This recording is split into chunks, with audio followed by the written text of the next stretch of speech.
And hey, ladies and gentlemen, how you doing? This is Frederick Smith, and I'm back with a new show. This one is going to be called "A Half an Hour of Encouragement." And today I have an old friend of mine that I grew up with. His name is Willie Lewis. I'm going to give him an opportunity right now to introduce himself, and then we'll move forward. Go ahead, Willie. Hello, everyone.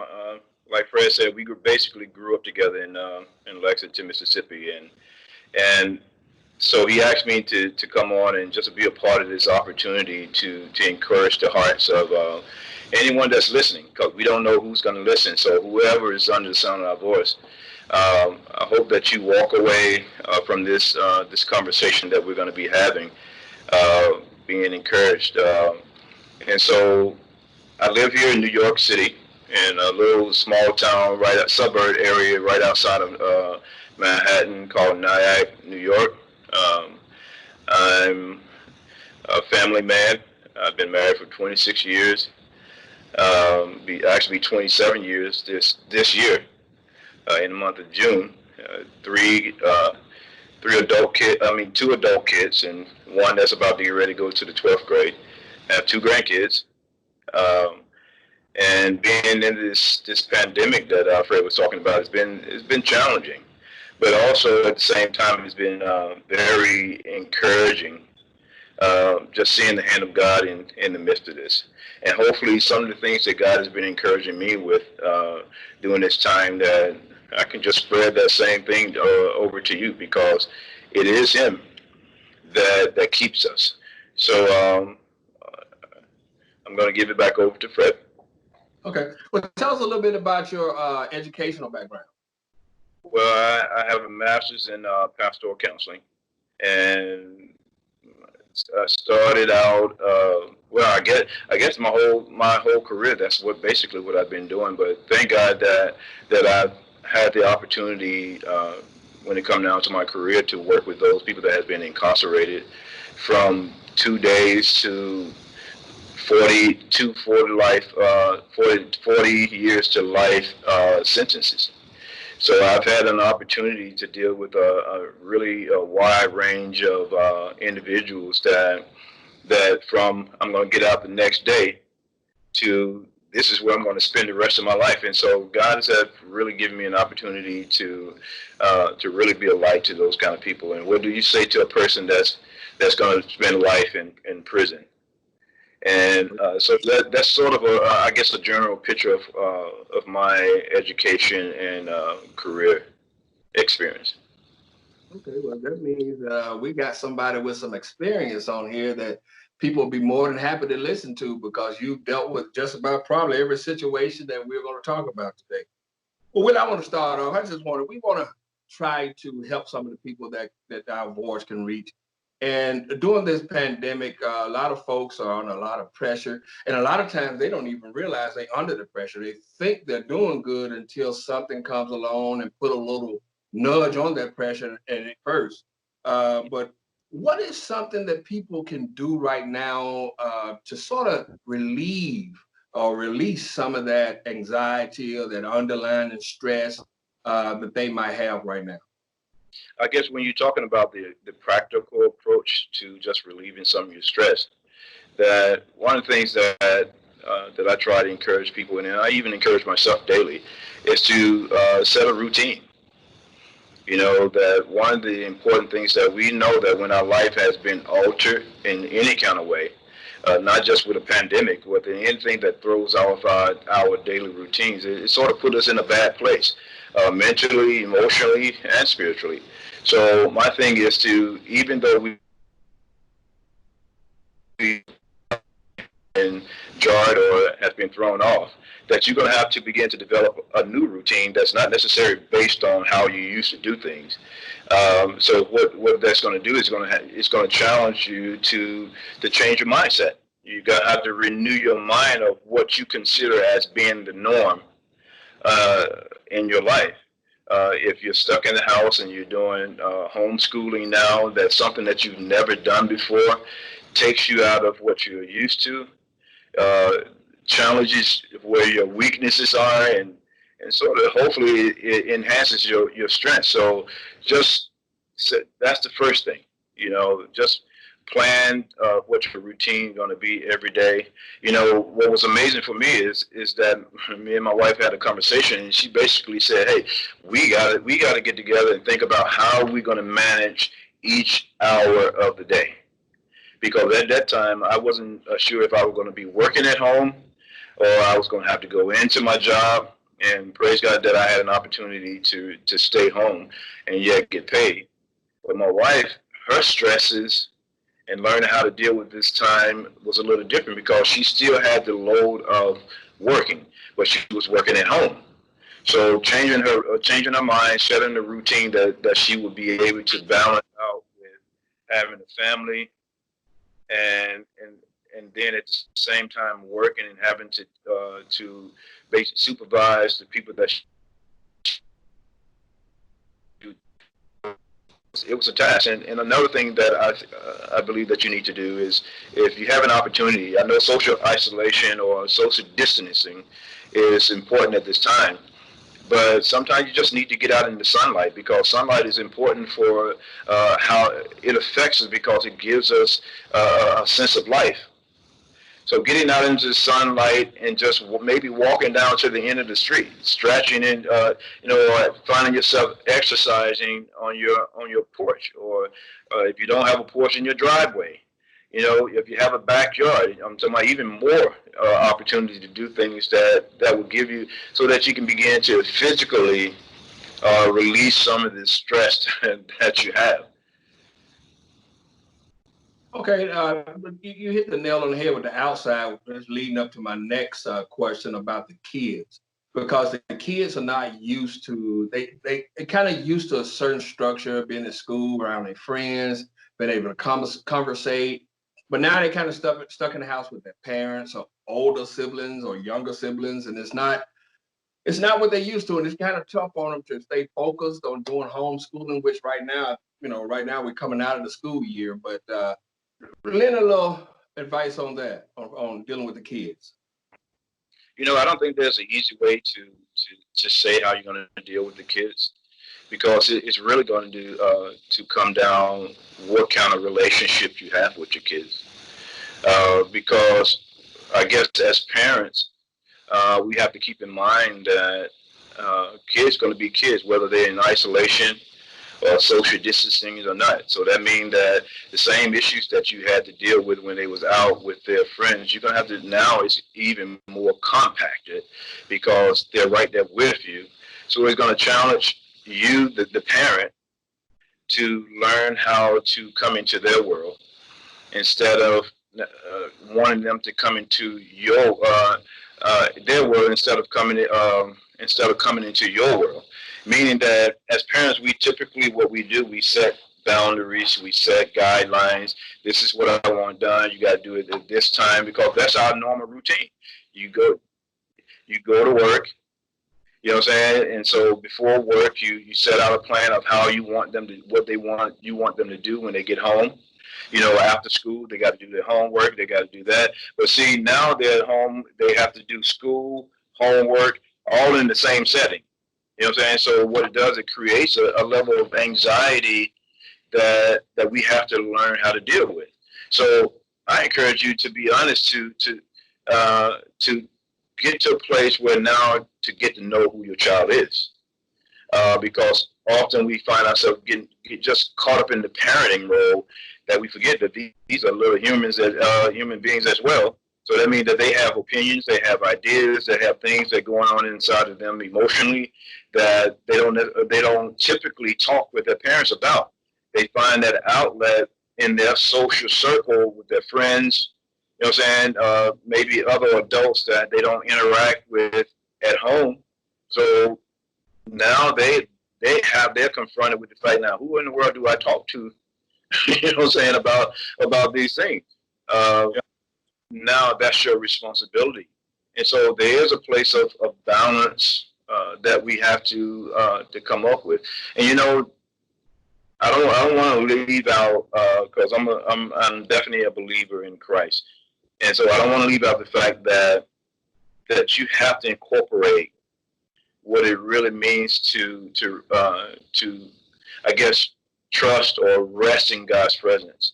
during these times, because believe it or not, technique is not always gonna give you the answer, or your planning is not always gonna. I'm talking about all those things are good, but it's gonna stretch you and it's gonna put you to a place where now it's outside of your ability of the things that you come up with, the answers that you concluded to help you through the sign. But now these some things that's coming up, I need the Lord to show me how to do it. And in the in Psalms 23, I think that's one of the best example of learning how to just abide in God's presence, man.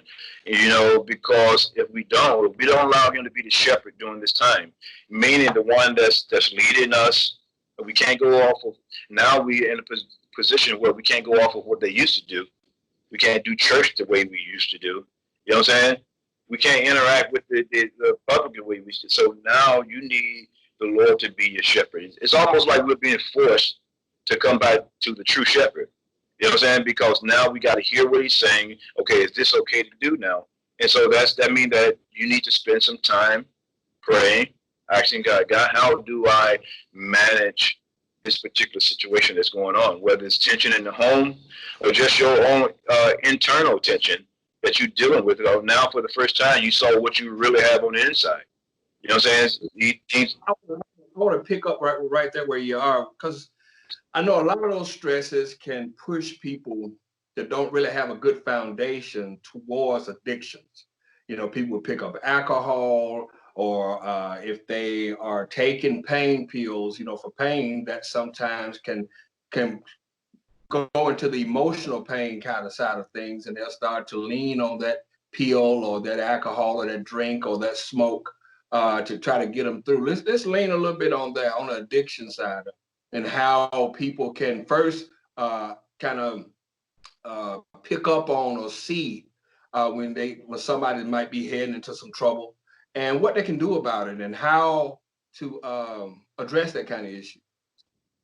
Well, I guess one of the warning signs is if you can't, when at one point you would do it maybe every once in a while. That's used the example of drinking. You might have a little wine during the time that you're having your dinner, with your family, and then next thing you know, you're having it when you wake up the next morning to get the day started, and then next thing you know, you're having it during lunchtime, and you're having it during dinner, and it began to progress because now we find that for some reason this thing gives us a feeling that even though it's temporary feeling, it is helping you to get over that little bit of hump. You know what I'm saying? When you begin to feel the anxiety of the day of being just enclosed in a place, and then just the fears that this thing have created. Sometimes when we find ourselves in just surrounded or engulfed with fear, we tend to go to what we know, and so that means that there's been always signs of addiction in your life, but now it's increased. It's become more evident. So I guess my thing is how we deal with it. One, like you said, the question was, how do you identify the little small signs? And that's the key word, identify. Once you identify, then you can plan on how because if addiction is not your bent, and you see something like that begin to develop in your life, you have a better chance of being able to pull away from it or develop a new plan on how to get the release that you need. And that's all addiction is. It's idols that we set up, meaning that this is the thing that I go to when I need something. You know what I'm saying? This is what I depend on when I need peace or when I need comfort. You know what I'm saying? And instead of going to the Lord, because He is our peace, man. Anything outside of that is temporary. And so just being able to identify those, and I know marijuana is this big thing right now. Alcohol used to be the big thing when it comes down to people saying, "Oh, we can do this," it's legal now. Now marijuana have stepped up to the plate and saying, "Oh, it's legal now, so there's nothing wrong with me just hitting a blunt before just to cool down for the day." But see, next thing you know, you're not just hitting that blunt to cool down for the day, but you need that blunt to mellow out for the whole day. You know what I'm saying? So next thing you know, you go into the bathroom to hit the blunt, which creates other issues in your life eventually. I hope I answered. Did I answer your question, Frederick?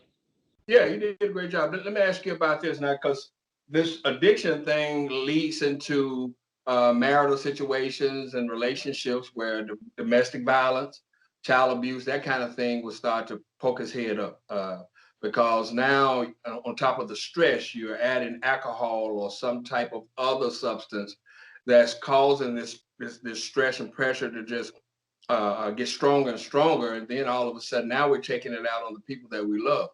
So can you talk a little bit about domestic violence? Well, I believe that domestic violence is one of the major issues with domestic violence, where it's a man that's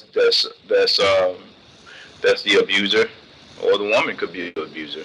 See, a lot of us don't realize that it could be both. Because men are typically the one that's put in the forefront. Women, they don't tend to look at it or categorize it as abuse. But one of the issues with the domestic violence is it's that person that's doing the abuse and they feel out of control. And so one of the key things that we need to keep in mind so that it won't escalate to maybe screaming at the kids a little bit more than usual, you know, or which begin to escalate the tension between you and the kids. And next thing you know, you're slapping them because they just said something that was a little disrespectful, and determine where you come from, what generation you come from. That's a no-no. You know that you don't raise your voice at your parent. You don't tell them I'm not going to do. And so from both ends, this child is now frustrated, and the parent is frustrated because it's now created something that wasn't the norm in your home. So it's beginning to escalate to that thing that you're talking about for domestic violence. Or the wife is a little frustrated or on edge because she now got to deal with work stuff, and now you're talking about, well, honey, I just want to spend a little time with you. You know what I'm saying? That kind of thing. And she said, I'm trying to come down from the day because you just been sitting around here all day. You don't even have to go to work, but not knowing that that's creating the same tension, whether you're working or you're sitting around the house, it's creating something that's coming from an abnormal situation, which is this pandemic.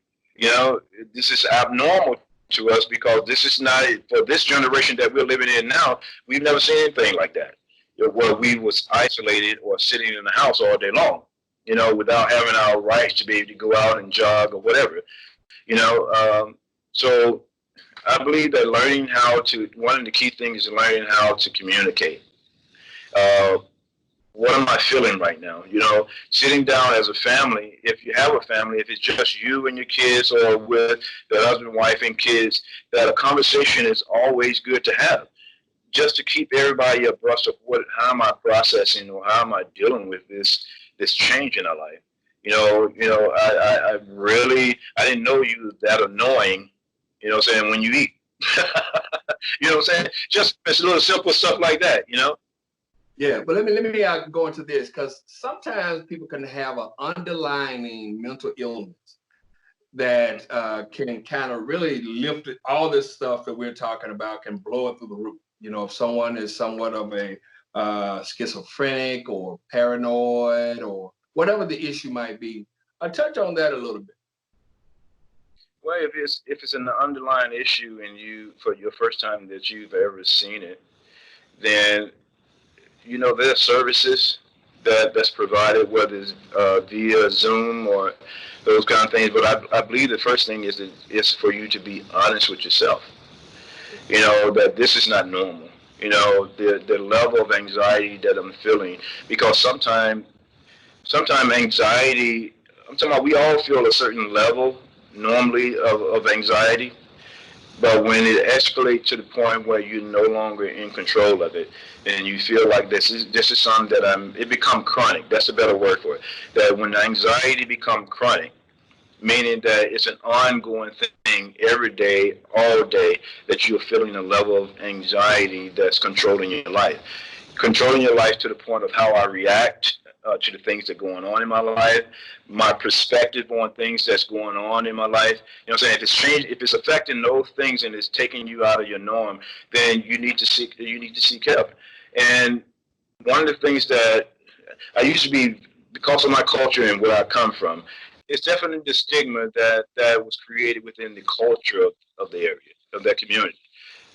But what I found out over the years, that I needed something, because I had been in so many different traumatizing situations throughout life, that sometimes you need something just enough to take the edge off so that you can manage.